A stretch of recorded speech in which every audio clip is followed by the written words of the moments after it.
Boa tarde a todos. Agora nós vamos discutir química dos materiais. A primeira aula de química dos materiais. Qual que é a importância da química dos materiais? Estudar os materiais e as transformações por eles sofridas, né? Importância na engenharia civil: estudar os materiais metálicos, cerâmicos, os polímeros, os compósitos. Então, muito importante, né? É estudar a química dos materiais. Olha que legal. Por exemplo, os materiais metálicos, por exemplo, o ferro gusa, que é matéria-prima para o aço, né?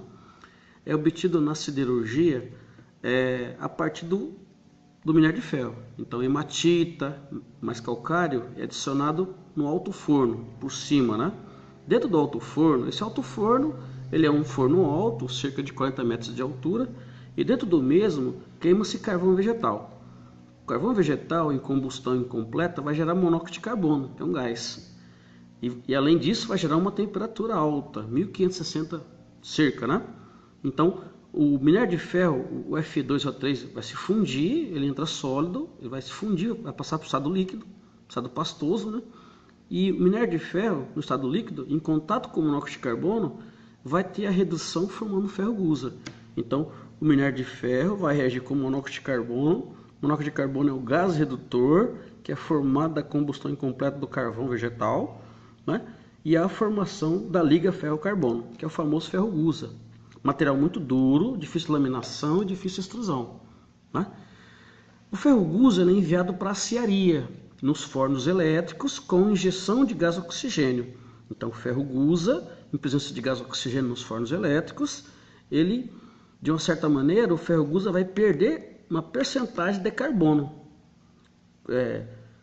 Continua a liga ferro-carbono, né? Mas eu tenho um menor teor de carbono. Eis a formação do aço. Um material duro, só que mais fácil laminação, mais fácil extrusão do que o ferro gusa, né? Perde-se um pouco na dureza, mas ganha-se na laminação e na extrusão. Então, o aço é produzido a partir do ferro gusa, e o ferro gusa é obtido a partir do minério de ferro, hematita e magnetita, na siderurgia, nos altos fornos. Olha que legal. Então, os materiais metálicos, o aço principalmente, é um material muito usado na engenharia civil. Ok? Tudo bem? Vamos lá. Dando continuidade, o minério de ferro, ele é matéria-prima também para obtenção do cimento. Então, minério de ferro, mais calcário, mais argila, eles são triturados, moídos, né, cominuídos, enviado para os fornos rotativos a 1200, 1400 graus Celsius, obtém-se o clinker. Do clinker, eles adicionam sulfato de cálcio hidratado, que é o gesso, né, moído, triturado, aí obtém-se o cimento. Então, é importante estudar a química dos materiais. Por quê? Porque os produtos que nós usamos na construção civil é formado de materiais. Daí a importância de estudar a química dos materiais. Por falar em materiais, é necessário entender a classificação. Então, nós temos materiais metálicos, materiais cerâmicos, materiais poliméricos, nós temos os compósitos, nós temos os semicondutores, nós temos os biomateriais. Os materiais metálicos, cerâmicos e polímeros, eles são classificados de acordo com a sua estrutura e ligação química. Os compósitos, semicondutores e biomateriais, eles são classificados de acordo com a aplicação. Olha que legal. Então, principalmente os metálicos, cerâmicos, polímeros e compósitos são tipos de materiais usados na construção civil. Por exemplo, o concreto armado é a junção de metal, de aço, com o concreto, né?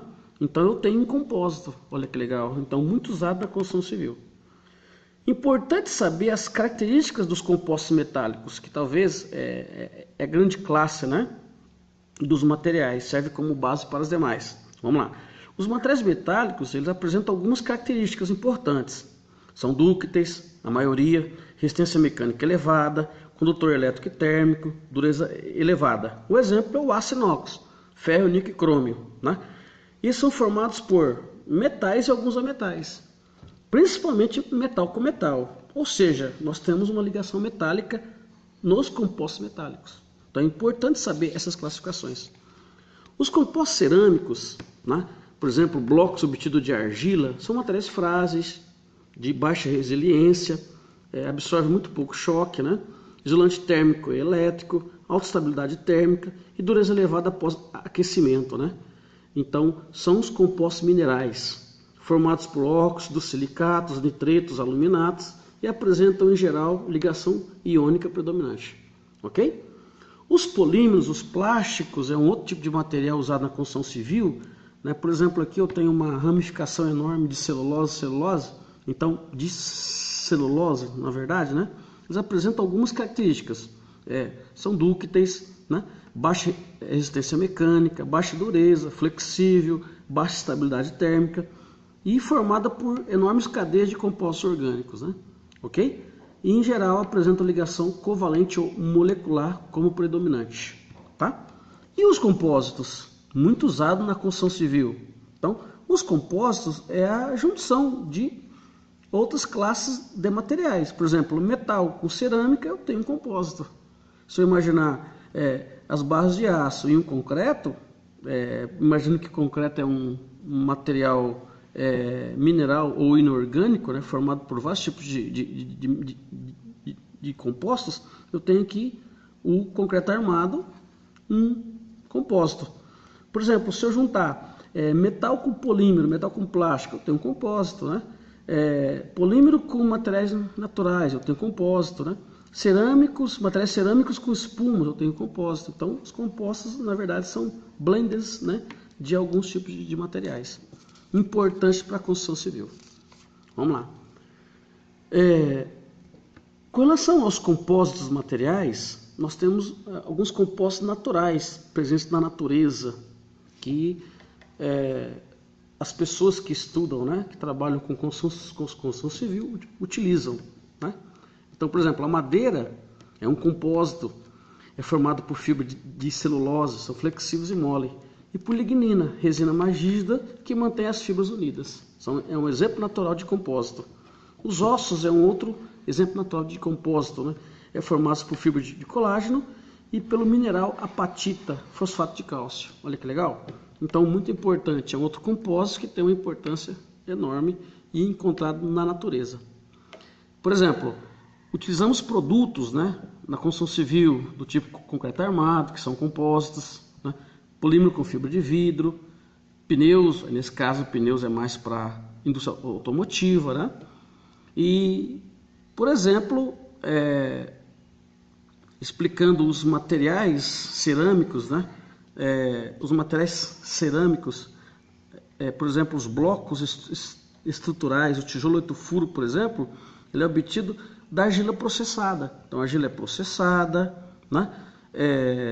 Passa por conformação, extrusão, em presença de umidade, 10% de umidade, é formado os blocos. Os blocos são secos, após isso eles são queimados a uma temperatura mais alta, 800 graus Celsius normalmente, eu tenho um bloco queimado, né? Então, esses blocos são utilizados na construção civil. Olha que legal. É um produto obtido de um material mineral, de um material cerâmico. Olha que legal. Dando um exemplo de aplicação na construção civil. Para entender a qualidade desse bloco obtido de um mineral cerâmico, de um material cerâmico, né, de um mineral, é necessário efetuar alguns ensaios físicos, tecnológicos, químicos, para entender as propriedades mecânicas, físicas e químicas, para entender a qualidade do produto. Então, essa disciplina nós trabalhamos na disciplina materiais de construção. Então, daí a importância de estudar a química dos materiais para entender a formação, as características dos materiais, para depois aplicar em outra disciplina chamada materiais de construção. Obrigado pela atenção de vocês, né? Peço a gentileza de se inscrever e avaliar o curso. Obrigado e olha que legal.